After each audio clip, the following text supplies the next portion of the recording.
सभी लोगों को मेरा राधे राधे। कैसे हैं आप सभी लोग? हम आशा करते हैं आप सभी लोग अच्छे होंगे। आपके लिए हम सवाल लेकर आए हैं। जैसे कि आपको बताना चाहिए, प्रश्नावली 1.2 आज शुरुआत होने वाली है। कल वाले लेक्चर में हमने प्रश्नावली 1.2 का कॉन्सेप्ट आपको समझाया था। तो आज इनके सवालों का लेते हैं। कुल 3 प्रश्न हैं और जानकारी के लिए बता दें, प्रश्न 3 है और प्रश्न नंबर 3 के अंतर्गत 3 प्रश्न, ठीक है ना? तो कंफ्यूजन नहीं होना है। प्रश्न नंबर 1 आपको क्या करें, सिद्ध कीजिए रूट 5 एक अपरिमेय संख्या है। तो वो जिन चीजों से लगेगा सब चीजों को हमने बता रखा है कॉन्सेप्ट इसके पिछले वाले वीडियो में। तो इनको करने से पहले आप इसका पिछले वाले वीडियो आप हमारे देखिए, वहां पर इन सवालों को करने के जो भी कॉन्सेप्ट है मैंने पहले उसको डिटेल समझा रखा है। अब सवाल को हल करेंगे, ज्यादा वक्त जाया नहीं करेंगे आपके। तो वो सिद्ध कीजिए रूट 5 एक अपरिमेय संख्या है। तो जब भी हम क्या करेंगे, हम विरोधाभास नियम से क्या करेंगे। देखो बोर्ड हमारा है छोटा, ठीक है ना? तो हम कोशिश करेंगे इतने में करने के लिए, ध्यान देना। विरोधाभास नियम, ठीक है ना? विरोधाभास नियम क्या होता है, किसी चीज को उल्टा मानना। जैसे हर चीज होते हैं, युग्म में होते हैं, पेयर्स में होते हैं, एक दूसरे के फ्रेंड होते हैं, एक दूसरे के संपूरक होते हैं, बिना एक दूसरे के अधूरे होते हैं। जैसे परमेय अपरमेय, जूता मोजा, मतलब अगर एक को आप ऐसा अलग कर दोगे तो ये दोनों एक दूसरे के बिना अलग या अधूरे हो जाएंगे ना। तो कहने का मतलब क्या है कि आपको कह रहे हैं, ये तो हमें पता है कि रूट 5 एक अपरिमेय संख्या है, आपको भी पता है। लेकिन किसी सज्जन ने कहा कि हम नहीं मानते कि रूट 5 एक अपरिमेय संख्या। अगर आप कहते हो कि भाई रूट 5 एक अपरिमेय संख्या है, तो आप इसको हमें प्रूव करके दिखाओ, सिद्ध करके दिखाओ कैसे है। तो जब भी कोई चीज है और कोई एक इंसान इसको मानने को तैयार नहीं है, तो हम क्या करते हैं, उस चीज को मनवाने के लिए उसके उल्टे नियम को फॉलो करके चलते हैं। क्यों? जब उल्टे नियम लेके चलेंगे तो जब जो संख्या है उसको उस नियम से ना लेकर उल्टे नियम लेके चलेंगे, तभी तो हम लास्ट में दिखा सकते हैं ना कि भाई ये देखो। तो जैसे सज्जन ने कहा भाई रूट 5 अपरिमेय संख्या नहीं है, हमने बोला ये रूट 5 अपरिमेय संख्या है और अपरिमेय संख्या की जो गुण होते हैं वो इस पे फॉलो करेंगे। तो बोला नहीं नहीं नहीं, हम कहते हैं परिमेय संख्या इस पे ये गुण फॉलो करेगा। तो बोला ठीक है, अगर आप कहते हो परिमेय संख्या, चलो कि हम परिमेय मान के हल करते हैं। जब परिमेय मान के बंदे ने हल किया तो वो फिट ही नहीं बैठा, क्योंकि अपरिमेय संख्या है। तो जो क्वालिटी आपने परिमेय वाली लगाई, जब वो अपरिमेय है तो कहाँ से फिर बैठेगा? तो जो उसकी विरोधाभास था, जो विरोधाभास कल्पना थी, जो विरोधाभास नियम तुम्हारी विरोधाभास उसकी जो कल्पना थी, क्या गलत हो जाती है। तो हम क्या करते हैं, इसको इसके डायरेक्शन के विपरीत चलते हैं। हमें कह रहे भाई रूट 5 एक अपरिमेय संख्या, तो हम इसको उल्टा मान के चलेंगे। इसको उल्टा क्या, इनके जोड़े में कौन है, परिमेय अपरिमेय दोनों एक संयुक्त रूप से होते हैं, एक दूसरे के संपूरक है, ठीक है? ज्यादा डिटेल लेना है क्योंकि हम सवाल बताएंगे, ज्यादा इसमें वक्त जाया नहीं करेंगे। तो हमारी पिछले वाले वीडियो देखिए, ये सवाल किन किन कॉन्सेप्ट से संबंधित हमने वहां पर सब बता रखा है, ठीक है ना? चलो, तो विरोधाभास नियम से क्या करेंगे, हम क्या करेंगे, माना रूट 5 एक परिमेय संख्या। इसका उल्टा मानेंगे, अपरिमेय को उल्टा अपरिमेय होगा, अपरिमेय को उल्टा परिमेय होगा। एक परिमेय संख्या क्या मानेंगे, एक परिमेय संख्या। देखो हम यहाँ नहीं बताएंगे, नहीं सब तुम्हें, हमारे पिछले वाले वीडियो देखिए, आपको सब समझ आएगा। क्योंकि जो बच्चे डायरेक्ट इस वीडियो को देखेंगे उनको ये लगेगा कि सर जी तो डायरेक्ट करवा रहे, ईसा है भाज्य प्रमेय और ये विरोधाभास तो हमें बताने की बताया गया है, पिछले वाली वीडियो में बताया गया। तो जो डायरेक्ट इस वीडियो में आएंगे उनको समझ में नहीं आएगा। समझना है तो पिछले वीडियो देख के तब इसमें आइए, रटना है तो सिर्फ यही वीडियो को देखिए। माना रूट 5 एक परिमेय संख्या, अगर परिमेय संख्या है इसलिए प्रमेय संख्या की क्वालिटी इस पर लगेगी।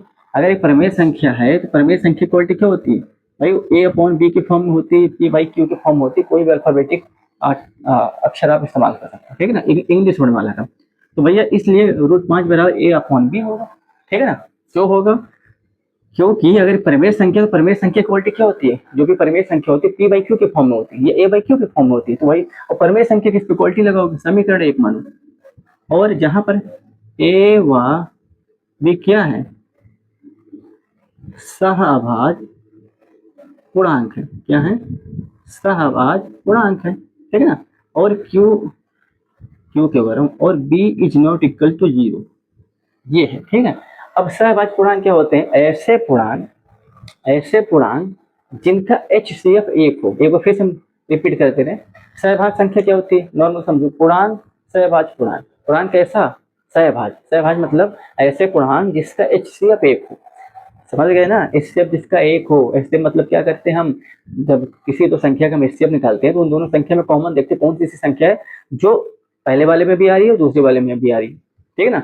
फिर जो दोनों में दिखेगी उससे हम पेयर बना के ले लेते हैं, ठीक है ना? तो कई जगह हमको 2 में कॉमन मिल जाता है, 3 कॉमन मिल जाता है, 5 मिल जाता है, लेकिन हमसे कह रहा है उन सबको ध्यान नहीं देना, सहभाज्य पूर्णांक का मतलब होता है ऐसे पूर्णांक जिसका HCF एक हो। मतलब जब हम दो ऐसे पूर्णांक लें और जब उसका हम HCF निकालें तो हमें कॉमन सिर्फ एक मिले, इसके अलावा कुछ कॉमन ना मिले, उसको बोलते हैं सहभाज्य पूर्णांक। ठीक है, चलो, तो ये कंडीशन है इसकी, तो ये चीज इस पर लागू हो रही, परिमेय संख्या है का रूप है, इस पर ये चीज लागू होगी। ठीक है ना, इसके पर अगर बाहर कोई चीज आ गया, इसका मतलब हमारी जो विरोधाभास कल्पना थी गलत है, हमारी जो विरोधाभास कल्पना थी वो क्या थी, गलत है। अतः √5 जो भी होगा बाद में देखेंगे। ठीक है, अब क्या करेंगे, दोनों पक्षों को वर्ग करने पर क्या करेंगे, दोनों पक्षों का वर्ग करने पर क्या करोगे, दोनों पक्षों का वर्ग करने पर। आप स्क्वायरिंग बोर्ड से आप कर दिए, क्या हो जाएगा, इसका कर दोगे 5 हो जाएगा, ये ए स्क्वायर हो जाएगा, बी स्क्वायर हो जाएगा। ठीक है ना, एक लाइन और हल करो, आप बी स्क्वायर को उधर ले जाओ, बी स्क्वायर बराबर हो जाएगा ए स्क्वायर अपॉन 5। ठीक है ना, समीकरण आप मान लो इसको तो। अब आप हमको एक चीज बताओ, हमने प्रमेय भी बताया था, अगर आप यहाँ जुड़े होगे तो आपको समझ नहीं आएगा। हमने क्या प्रमेय बताया था, यदि पी कोई अभाज्य संख्या है और ये किसी पूर्णांक के वर्ग को, मान लिया ए कोई पूर्णांक है, इसके वर्ग को अगर पी विभाजित कर रहा है तो ये पी जो अभाज्य संख्या है उस संख्या को भी विभाजित करेगा। ठीक है ना, जैसे हमने लिए भैया 25 5 का वर्ग है और अभाज्य संख्या 5 से क्या हो रहा है, डिवाइड हो रहा है, तो भैया 5 का वर्ग 25 है तो ये अभाज्य संख्या 5 को भी क्या करेगी, डिवाइड करेगी। अब ये बताओ, जब ये संख्या इसको डिवाइड करती है तो बराबर में कुछ आउटपुट तो आता है, यहाँ 5 निकल के आया, यहाँ 1 निकल के आया। ठीक है ना, इसी प्रकार यहाँ पर भी आपको मानना है, अगर पी स्क्वायर को विभाजित करें तो हमें तो नहीं पता क्या आएगा, हम अपने तरफ से कुछ मान लेंगे, भैया सी आया, ए आया, आर, अरे ए तो नहीं है, यहाँ आर आया, एस आया, टी आया, कुछ भी मान लेंगे। समझ में आया ना, चलो इसमें यही थ्योरम लगेगा, ध्यान देना। और थ्योरम हमने कल बताया भी था, कल वाले लेक्चर में हमने क्या बोला कि भाई वही चीज बन गई, यदि 5 क्या है, प्राइम नंबर है, अभाज्य संख्या, यदि ये ए स्क्वायर को विभाजित करती है, क्या लिखोगे, महत्वपूर्ण प्रमेय से, ये महत्वपूर्ण प्रमेय से, महत्वपूर्ण प्रमेय से हमें पता है, ये हम जानते हैं कि यदि p कोई अभाज्य संख्या, तो यहाँ 5 अभाज्य संख्या p की जगह है ना, तो यदि 5 जो अभाज्य, जो p कोई अभाज्य संख्या ए स्क्वायर, ए पूर्णांक के, हाँ पूर्णांक ए के स्क्वायर को अगर विभाजित करती है, ये आप लिख लेना, यदि p कोई अभाज्य संख्या ए पूर्णांक के वर्ग को विभाजित करती है, ये पूरा लिखना है, क्या करती, विभाजित करती है, तो वह उस पूर्णांक को भी विभाजित करेगी। उस, हम बोल रहे हैं ना, जो हम बोल रहे वो लिखना है, हम यहाँ तो आधा अधूरा लिख रहे हैं, उस पूर्णांक को भी विभाजित करेगी। क्या करेगी, विभाजित करेगी, आपको लिखना है। ठीक है ना, तो वही चीज बन रही है, प्राइम नंबर है, ये ए स्क्वायर को विभाजित कर रही है, तो आप यहाँ क्या लिखोगे, भैया 5 जो है ये ए को भी विभाजित करेगा। ठीक ना, अगर 5 ए को विभाजित करेगा तो यहाँ तो 5 ए स्क्वायर को विभाजित किया तो बी स्क्वायर मिला। हमने क्या बोला, जब आप इसको डिवाइड करेंगे कुछ ना कुछ हमें मिलेगा, हमें तो नहीं पता क्या मिलेगा क्योंकि यहाँ पर संख्या नहीं है, ABCD हम अपने तरफ से मान लेंगे, भैया हमें सी मिला, क्या मिला, सी मिला, इसका गुणा करा दूं, ए बराबर हो जाएगा 5C, समीकरण 3 मान लो। ठीक है ना, क्या मान लो, समीकरण 3 मान लो, क्लियर है। अब देखो समीकरण क्या लिखोगे, समीकरण 3 से ए बराबर 5C समीकरण कहाँ रखोगे, एक, हाँ ए बराबर 5C समीकरण 2 पे रखने पर क्या करोगे, समीकरण 2 पे रखने पर, समीकरण 2 में रखने पर ये प्रोसेस आपको करना पड़ेगा। ठीक है ना भाई, ए और बी के टर्म में आपने चीज लिया तो ए और बी 2 बार आप इसको सॉल्व करना पड़ेगा। रख दो भैया, ये क्या दे रखा, बी स्क्वायर, ए स्क्वायर कितना, ए बराबर है 5C, तो ए का स्क्वायर कर दो, हो जाएगा 25C स्क्वायर, ये हो जाएगा नीचे क्या है 5। ठीक है ना, काट दो, तो बी स्क्वायर बराबर हो जाएगा 5C स्क्वायर, यहाँ हल कर दे रहे हैं, जगह कम है, इसको इधर लो भैया, बी स्क्वायर बराबर 5 हो जाएगा, बराबर का C स्क्वायर, ये आएगा। अब सेम वही चीज करोगे, यही चीज रिपीट करना है, यही चीज आपको रिपीट करके लिखना है कि सेम चीज कि भाई क्या है, लिखोगे रिपीट करके लोगे, यदि 5 जो अभाज्य संख्या है, इस बार ऐसे लिख देना, जो अभाज्य संख्या है, अगर बी स्क्वायर को जो पूर्णांक है, भाई हमने शुरू में लिखा ना, क्या आपको कहाँ पूर्णांक ये लिखा है भैया, ये पूर्णांक है। ठीक है ना, जो पूर्णांक है को विभाजित करती है, हमारा बोला वो लिख लो ना, कब लिखा नहीं समझ में आ रहा, क्योंकि माता पूरा लिख, विभाजित करती है तो वह इसको भी, बी को भी विभाजित करेगी, बी को भी विभाजित करेगी। ठीक है ना, क्या करेगी, v को भी विभाजित करेगी, ये आपको लिखना पड़ेगा, ठीक है, ये आपको लिखना पड़ेगा, समझ में आया, समझ में आया ना, ये आपको लिखना पड़ेगा, जगह नहीं बची हमारे पास, तो आपसे उम्मीद करेंगे आप इसको लिखो, ये चीज आप लिखो, हम इसको मिटाएंगे, ठीक है ना, और यहाँ से हमारा काम बन जाएगा। आप प्लीज लिखो ये चीज, हम भी इससे पहले इसको लिख लो, ठीक है ना। तो हम यहाँ पर क्या लिखेंगे, ध्यान देना, ऊपर का हटा दें, जगह नहीं, बड़ा बोर्ड होता तो एक ही उसमें आ जाता। सबसे बड़ी समस्या तो यही ना कि बड़ा बोर्ड है नहीं, बच्चा क्या करता है उनको समझ में आता नहीं क्या कर दिया, ठीक है ना। अब देखो हमने क्या बोला कि बी को विभाजित करेगा तो आप क्या लिखोगे भाई, बी 5 को विभाजित करेगा तो कुछ आउटपुट तो आएगा, जैसे वहाँ एक आया था, अब हमें पता नहीं क्या आएगा, क्योंकि यहाँ पर ABCD है, वहाँ पर तब मान लेंगे डी आएगा, ठीक ना। अगर डी आएगा तो बी बराबर 5D, समीकरण 4 4 हो गया ना। अब देखो समीकरण 3 और 4 से आप ध्यान देना, समीकरण 3 व समीकरण 4 से हमें क्या मिला, ए बराबर 5 गुणे सी मिला और बी बराबर 5 गुणे डी मिला, ठीक है ना।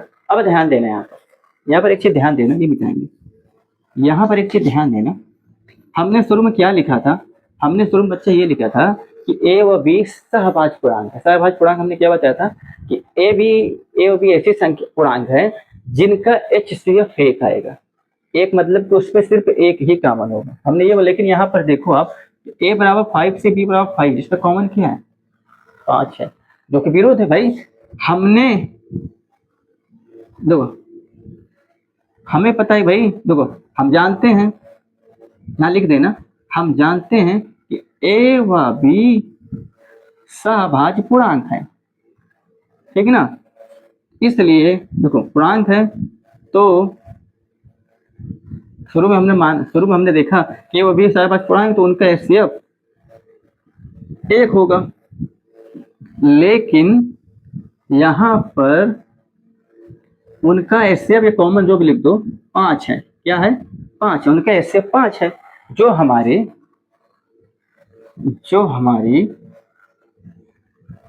विरोधाभास कल्पना के, जो हमारी विरोधाभास कल्पना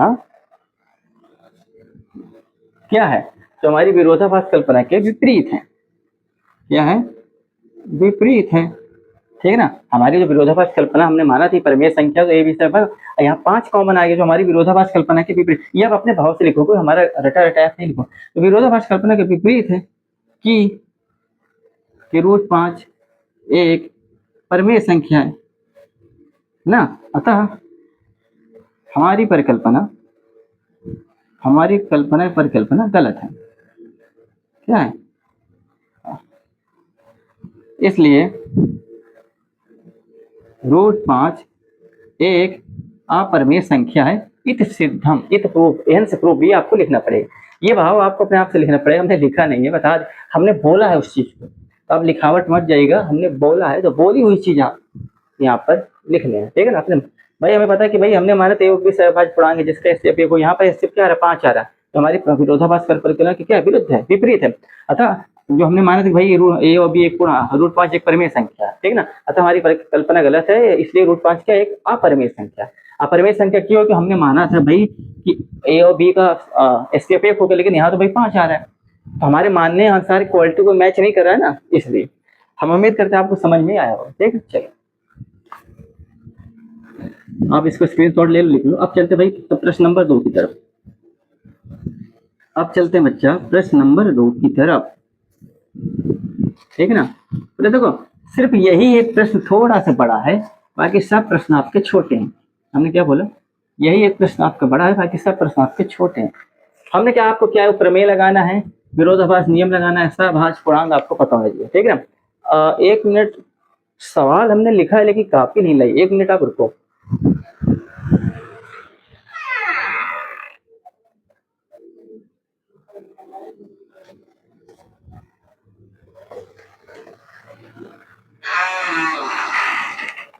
सवाल हमने बच्चा लिखा था लेकिन काफी लाया नहीं था, काफी ले आया हूँ। सवाल क्या है ना,